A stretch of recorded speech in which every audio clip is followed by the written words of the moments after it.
Hello everyone and welcome to Grace Kitchen. Today we are going to be working on something very exciting.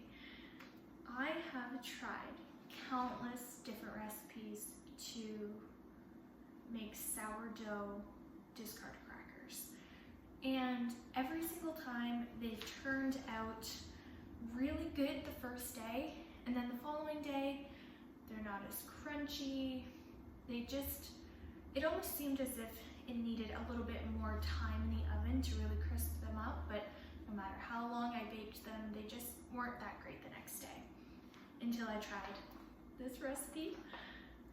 So I'm really excited, and I'm going to share this recipe with you today, and I'll also link it down below in the description box so that you guys can try it too if you want to. But yeah, so today's just going to be a cook with me, and here we go. So here I've just set out two different bowls. I'd like to try and make two different recipes, just depends on how much sourdough discard we have. So the hope is I'll make one, the original recipe, and then one I was hoping to try, I've never done this before, but I wanted to try and add everything bagel seasoning and just see how it goes. But yeah, so we'll go ahead and start with the original recipe. We have our sourdough starter here. Each recipe calls for 200 grams of starter, so I'm not sure if we'll have enough. We'll do the original recipe for sure, and if we have enough, we'll do the fun one. So I have our kitchen scale here, and I just zeroed it out with our bowl on it. And we just have to measure out 200 grams of sourdough discard. Now, my starter exploded the other night. So this is it needs cleaned. So then we're going to add the 200 grams of starter. It can be freshly fed, it can be discard. I don't really think that it matters. I've done it both ways. But yeah, so 200 grams of the starter. It does work out best to use the starter when it's room temperature, just because it's easier to pour out, easier to mix together. I've done it fresh out of the fridge before, and it was a little bit tricky. There we go, that's 200 grams. And we're gonna have enough to do the second batch too. So I'll just go ahead and measure the 200 grams for that as well.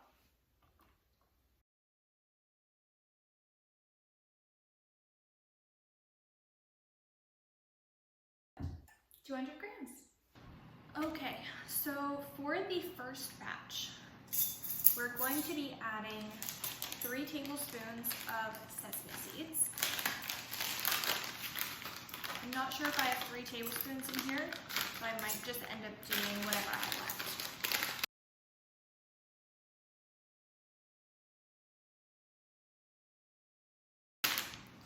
So that was 2 and a little bit. Next, this recipe calls for black sesame seeds. I don't have that, and it's okay. Next, 3 tablespoons of pumpkin seeds.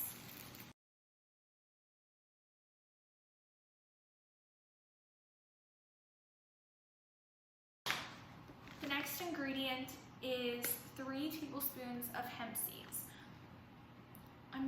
These are hemp hearts. I'm not sure if it's the same thing or not, but this is what I've been using, and it's worked out really well.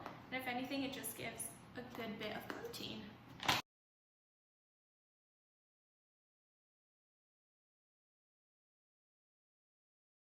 So I'm notorious for not following recipes.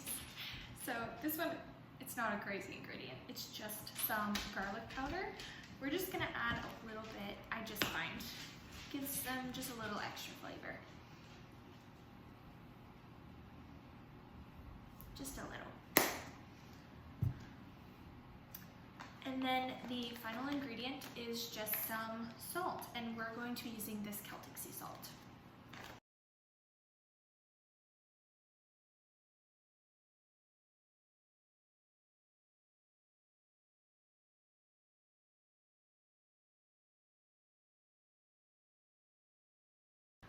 Okay, so we just moved the first batch to the counter, and we're gonna try the everything bagel seasoning version. So, I wasn't sure if I should add the hemp parts in it. Probably not. I just like to add things that give the recipe a little bit more nutrients, but sometimes it's not all that matters. So I'm gonna go ahead, this is already salted, this everything bagel seasoning. So I'm just gonna start with 3 tablespoons of this seasoning. Or maybe 2, and we'll just see how it goes.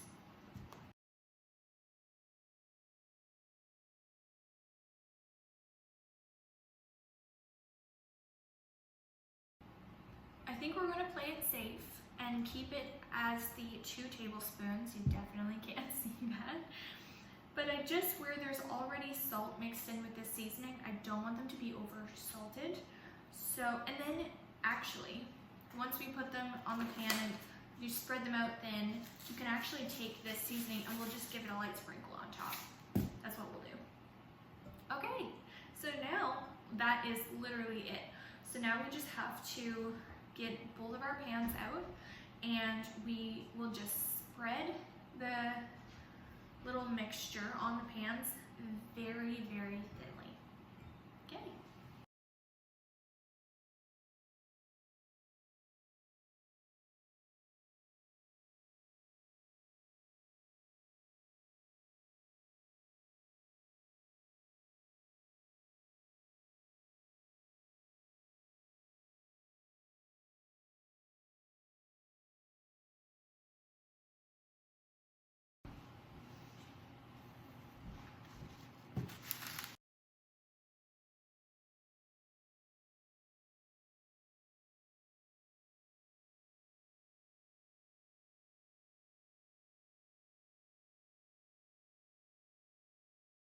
I've never realized this before, but I think the more things you add into the mixture, the more difficult it is to spread out.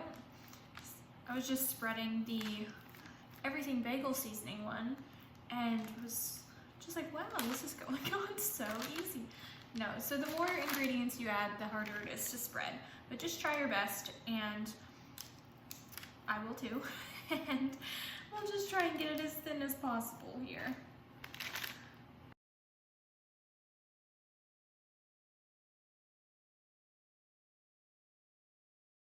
So there we go, we have everything spread out evenly on our pan in a very thin layer.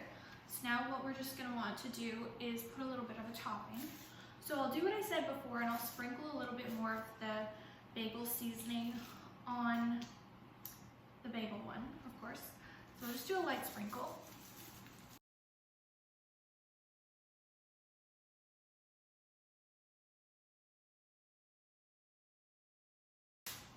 That might have looked like a lot, but it was coming out pretty slow. So it's actually not that bad. So for this one, we're just going to top it with a little bit more of this Celtic salt.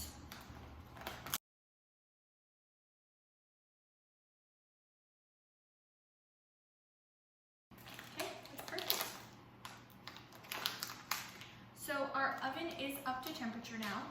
So we'll just go ahead and put these in the oven for 10 minutes, and then we'll take them out and we score them.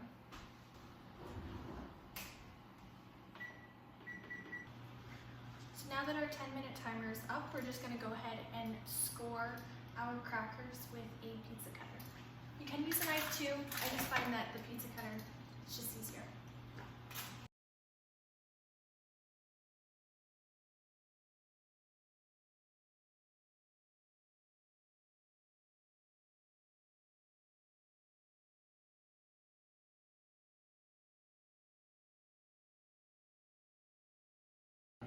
So this is how I scored them. You just want them in little bite-sized pieces. Now the recipe says to continue baking for an extra 20 to 30 minutes. Now every time I've made this so far, I've had to use the full 30 minutes. Since we have 2 pans in the oven, I'm going to set the first timer to 15 minutes, switch the bottom and top pan, and then do another 15.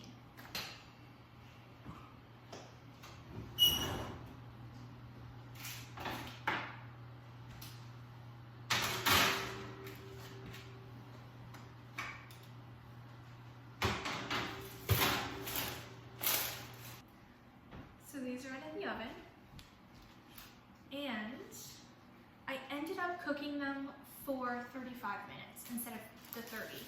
They just needed a little bit extra time to be golden brown. Not sure if you can tell from, it's kind of dangerous, I feel like they're gonna slip. But they got nice and golden brown. These ones, I knew they were gonna turn out really good because I've made them before. I think this is my 3rd time trying this recipe out, the original recipe. And I tasted one too to make sure they were done. And then this is the pan of the everything bagel seasoning, and I am pleasantly surprised. Not that I didn't think they were going to taste good, they're actually really good. They have a different color to them, but I think it's because of the poppy seeds in the seasoning mix. No, I'm really happy with it. I honestly am so thankful to have a recipe for crackers. I love adding them into my husband's lunches. They make such a great snack, and if you pair them with hummus, you have sourdough crackers and hummus. That's a really nutritious and healthy snack to add. Yeah, no, I'm really happy with them. So here we go. We have the original recipe. Nice golden brown. You can see the pumpkin seeds in there. And then our everything bagel seasoning. So now we're just gonna let these cool on the pan and then separate them and put them into whatever container you want. I've just been using sandwich bags, and yeah, eat them within the week and you're all set. So I just wanted to say thank you so much for spending time in the kitchen with me today.